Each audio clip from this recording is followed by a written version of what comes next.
ITL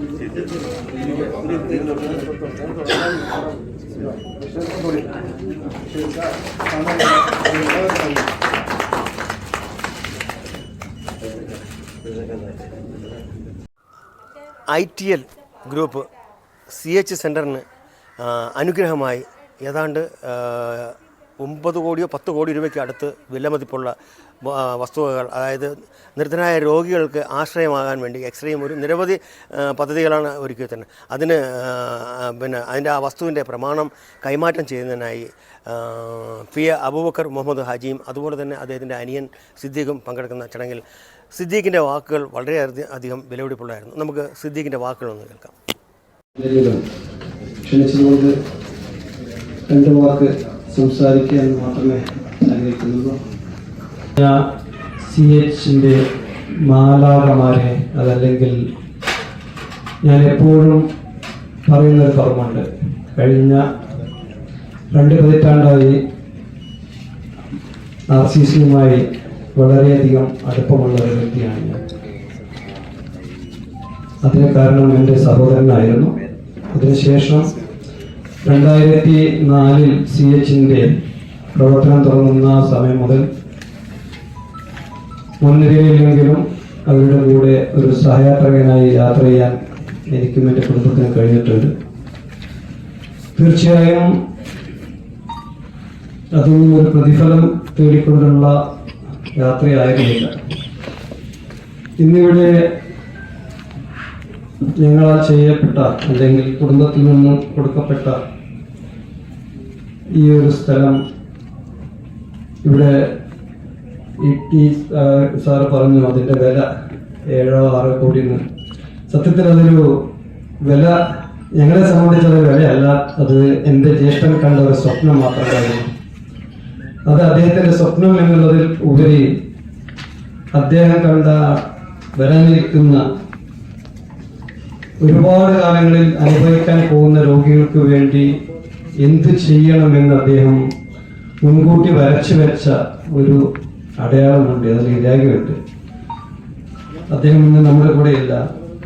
അതുകൊണ്ട് തന്നെ ഈ സ്ഥലം പലവരും വന്ന് സംസാരിക്കുകയും പലവരും വന്ന് നടത്താമെന്ന് നേരിട്ട് കണ്ട് സംസാരിച്ച് കുറച്ച് വർഷമായി ഇതിന് പിന്നിൽ എനിക്ക് തന്നെ നേരിട്ട് അത് നടത്തി കാണിക്കണമെന്ന് ആഗ്രഹമുള്ളത് കൊണ്ട് ഒരുപാട് സമയമെടുത്തു. എന്നിരുന്നാലും ഇന്നത്തെ ഇതിൻ്റെ ചെയർമാൻ പറഞ്ഞൊരു കാര്യം, അതിനു പുറമെ ഇന്നിവിടെ പ്രസംഗിച്ച മുൻ പ്രാസംഗികർ പറഞ്ഞ കാര്യം, E.T. മുഹമ്മദ് ബഷീറിനെ ഈ ഒരു കാര്യത്തിൽ തോൽപ്പിക്കാൻ ഇന്ന് ഈ ലോകത്താരും അള്ളാഹു പഠിപ്പിച്ചിട്ടില്ല എന്നുള്ള സത്യം തന്നെയാണ്. ഞാനിതിന് പിന്നിൽ അദ്ദേഹത്തിനോട് പോയി അങ്ങോട്ട് അപ്രോച്ച് ചെയ്ത് അത് നമുക്ക് സംസാരിച്ച് തീർക്കണ്ടേ എന്ന് ചോദിക്കുകയും ഇമ്മീഡിയറ്റായി അവർ എനിക്ക് തോന്നുന്നവരെല്ലാവരും വീട്ടിൽ വന്ന് സംസാരിച്ച് അന്ന് തന്നെ അവർ രേഖാചിത്രം ഉണ്ടാക്കുകയും പെട്ടെന്ന് എല്ലാ കാര്യങ്ങളും നടത്തിക്കൊടുക്കുകയും ചെയ്തു. അൽഹംദുലില്ലാഹ്. ഇതെല്ലാം ഞാൻ പറഞ്ഞു വന്നത് ഈ സ്ഥലം കൊടുക്കുക മാത്രമല്ല, അതിനുവേണ്ട എന്തെങ്കിലും സൗകര്യങ്ങൾ ആവശ്യമുണ്ടെങ്കിൽ ഭാവിയിൽ എൻ്റെ കുടുംബത്തിൽ നിന്നുള്ള എല്ലാവിധ സപ്പോർട്ടും അതിനുണ്ടാകുമെന്ന് കൂടിയാണ്. ഇവിടെ മുൻ പ്രാസംഗികൻ പറഞ്ഞ പോലെ എനിക്കും ഒരു അഭിപ്രായമുണ്ട്. ഞാനൊരു കാലത്ത് മനോരമ ചാനലുമായി കേരള ക്യാൻ എന്നൊരു പ്രൊജക്ട് നടത്തിയിരുന്നു. ഒരു 4-5 വർഷം പോയി. നല്ല രീതിയിലായിരുന്നു. ഒരുപാട് സിനിമാ നടന്മാരും മറ്റുള്ളവരെല്ലാം സഹായത്തോടു കൂടി ക്യാൻസർ എങ്ങനെ ജനങ്ങളിൽ പറഞ്ഞ് മനസ്സിലാക്കി, അസുഖം വന്നാൽ അത് രോഗിയെ കാണണമെന്നും ഡോക്ടറെ കാണണമെന്നും, ഡോക്ടറെ കാണുന്നത് മാത്രമല്ല ഡോക്ടർമാർ പറയുന്നത് അനുസരിച്ച് അത് എങ്ങനെ ജീവിക്കണമെന്ന് പറഞ്ഞ് അതിൽ ക്യാൻസറുമായി ബന്ധപ്പെട്ട ഒരുപാട് പേര് പങ്കെടുക്കുകയും ഞങ്ങളതൊരു ഉടനീളം വലിയൊരു കേരളത്തിൽ മൊത്തത്തിൽ എല്ലാ ഭാഗത്തും പോയിരുന്നു. അതേപോലെ തന്നെ എനിക്കിപ്പോ CS സെന്ററോട് ഒരു അപേക്ഷ മാത്രമേ ഉള്ളൂ. അത് നിങ്ങൾ ചെയ്യാത്തൊരു കാര്യമല്ല, എന്നിരുന്നാലും ഒരു അപേക്ഷ മാത്രം. അതിൽ എന്നാൽ കഴിയുന്ന ഏത് രീതിയിലും ഞാൻ അതിൽ സഹകരിക്കുമെന്ന് പറയുകയാണ്. അത് E.T. മുഹമ്മദ് ബഷീർ വിചാരിച്ചാൽ നടക്കുന്ന ഒരു കാര്യമാണ്. അത് അസുഖം വന്ന് അവരെ ചികിത്സിക്കുക എന്നുള്ളതാണ് നമ്മളൊന്ന് ചെയ്തുകൊണ്ടിരിക്കുന്ന ഒരു കാര്യം, അല്ലെങ്കിൽ അവരുടെ കുടുംബക്കാരെ സഹായിക്കുന്നു. ഇന്ന് എനിക്കിവിടെ നിങ്ങളോട് പറയാനുള്ളത്, നേരത്തെ മുൻ പ്രാസംഗികൻ പറഞ്ഞതുപോലെ അസുഖം വരുന്നതിന് മുമ്പ് എങ്ങനെ നമുക്ക് രോഗികളെ കണ്ടെത്താം, അല്ലെങ്കിൽ അത് വരാതിരിക്കാനുള്ള ഒരു മാർഗനിർദ്ദേശം നമുക്ക് കൊടുക്കാം, കുടുംബ സംഗമങ്ങൾ വഴി എങ്ങനെ ഇത് എഡ്യൂക്കേറ്റ് ചെയ്യാം. ഞാൻ 2012 ഇവിടുത്തെ ഹെൽത്ത് മിനിസ്റ്ററോട് കത്ത് കൊടുത്തിരുന്നു. അതായത് ക്ലിനിക്കുകളും റെസ്റ്റോറൻറ്റുകളും ഹോസ്പിറ്റലുകളും കൂട്ടുന്നതിനേക്കാൾ ഇമ്പോർട്ടന്റ് മനുഷ്യന്മാരോട് പറഞ്ഞ് മനസ്സിലാക്കാൻ പറ്റുന്നത്ര. ഒരു ഡോക്ടർ ഒരു ഗവൺമെന്റ് വിചാരിച്ചാൽ അസുഖം കുറയ്ക്കാൻ കഴിയില്ല. അത് രോഗികളാകാൻ പോകുന്ന നമ്മൾ ഓരോരുത്തരും തന്നെയാണ് അതിൽ ശ്രദ്ധിക്കേണ്ടത്.